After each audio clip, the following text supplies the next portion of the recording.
Good morning, everybody. Today's lesson is going to be about choosing our lead or our introduction, how we're going to start our feature article off. So, basically, what the first paragraph is going to look like. So, I have a couple of examples for you today to look at today. We're going to go over the examples first, and then what you're going to do is you're going to choose whatever one fits best for yours. So, think about what your topic is because it's not a one size fits all. Depending on what your topic is, some of these might fit better than others. So pay attention as we go through them and try and think which one really kind of calls out to your topic in particular. You will be doing two, so you're going to do two experimental leads. So you can see I'm on my choosing your lead with all my examples of leads here. And then on the next page, you're going to choose two types of leads and you're actually going to write those out, preferably a few sentences. So 2 to 3 sentences for your lead, not a 1 sentence lead. And I'm going to show you what that looks like now. So let's look at our types of leads. Some of them we talked about before in our nonfiction. So we have element of surprise, so kind of catch your reader off guard. And remember, all these leads are made to hook your reader. So you're trying to grab that reader one way or another. So we have element of surprise. We have a mystery. Those two are kind of similar, but I'll show you a little bit of a difference. Short and exciting statements. Question. This is a big one we've used before. And then setting up a scene. And we've seen this a couple of times before. So let's go ahead and look through what these actually look like because we've seen all of them. So, element of surprise, we saw the element of surprise with George Washington's teeth. So let's go to George Washington's teeth right here. And all of these mentor texts are attached to this article or to this assignment, so you can just check them if you want to look at them. So on slide 3, we have all of his life, George Washington had problems with his teeth and worked hard to save them. This story is based on what really happened to George and his teeth.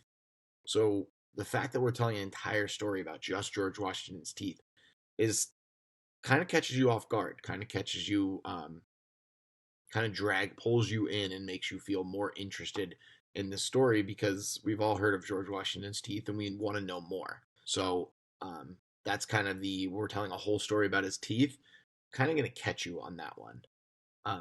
So that's one of the options you can do. A mystery. Now, this is kind of similar to the element of surprise. You want to set something up, but you want to keep the reader guessing. So it's not going to be a question, but you tell the reader a little bit about what you're going to talk about, but not so much that they get all the information they need, just enough to kind of get them going. And this is going to be from a book called Ice Bear. And I know we didn't look at it as a class, but I did take a picture of just the first page, and I'm going to share that out with you guys today. So let's go to Ice Bear. Let's brace yourself. So here's Ice Bear right here. It's all about polar bears. So you can see even the picture itself kind of sets up the feeling of mystery. It's not just a big picture of a bear there. Our people, the Inuit, call it Nanook, white bear, ice bear, sea bear, others say. It's a bear, all right, but not like any other. So there's a little mystery right there. It's a polar bear made for our frozen world. So what they did there is they didn't really give you any facts, but they introduced you to the topic, but kind of kept you guessing as to what's coming up. So that's the mystery um, lead right there. Let's go back. Short and exciting statements. This one is going to be from an article called Penguins on Parade. So let's take a look right here. And anybody who knows anything about penguins, they just grab the attention real quick too. So, behold the humble, we're reading right here.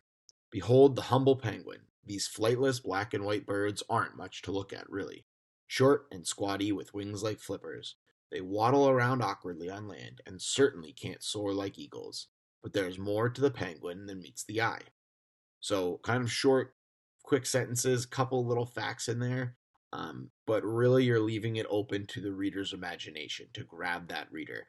This one actually builds. They use the short and the sweet, and they actually put in a little bit put in a little bit of mystery there. But there is more to the penguin than meets the eye.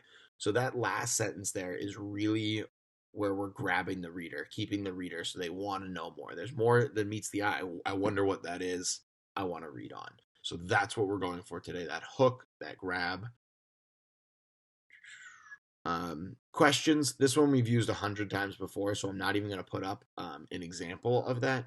So a question, you can kind of start with those, um, kind of like the penguins one, where you give a little bit of information on them. Did you know penguins can't even blank, something along those lines? So, kind of leave them with that question that eventually is going to be answered throughout your text. So, questions we've used everywhere. Questions are really universal, they can be used for pretty much every subject. So, and since this is all about asking questions and answers, you should have some pretty good questions. So, if you're really not sure, questions is a good fallback. It's a good place to go no matter what you are, no matter what you're doing. Excuse me. And the last one we have is a seed. Ooh. So you can set up a scene to draw the reader in, kind of paint a picture for them, essentially. And this was done in Brace Yourself. I know we looked at that earlier this year. So I'm going to jump back to it. I am going to post it today as well. That's penguins. And there's Brace Yourself. So they do this nice thing right here. You need braces. And that's kind of for shock value, kind of to catch you off guard. And it's just that short one sentence. It's not the whole introduction. So their whole introduction is this. So don't try and do a one sentence introduction because it's not nearly enough. But that one sentence to grab you at first definitely does a pretty nice job, especially for fourth graders. If maybe you do need braces, or someone has told you need braces, or your friend does need braces, that grabs you. So you're grabbing a big target audience. And then they're going to paint kind of a scene for us that we can put themselves in their shoes and really get started with us. I can still hear those words as clearly as the day they were first spoken to me. I remember thinking, this is going to be miserable. That night, as I tossed sleeplessly, the names I expected to be called coursed through my brain: brace face, tin teeth, metal mouth. So they really put kind of a picture of where we are. This is great if you're trying to connect to a specific audience like fourth graders or like people who are going to need braces. Um, so if you're doing something that people might engage in, if you're doing something like a sport like soccer, um, it would be great. You're not so much telling a personal story, but just kind of establishing a scene that they can relate to. So for today, I'm going to come out of this and go back to feature articles. For today, you're going to look through these. You feel free to watch this video several times if you want to. Look at the examples and think, what is going to be the best lead that I can get? And you're going to come up with two of them, 3 to 5 sentences, and you're going to put them in here. Um, if you're having any difficulty with this, we will go over it in Neuro a little bit. I know it's a little abstract, a little bit difficult just to pull these out of thin air, but use the examples that I gave you and um, come up with 2 types of lead, and then we're going to pick the best of your two. So 2 leads from our list. Use the feature or the mentor text that I've connected, and you're all set for today.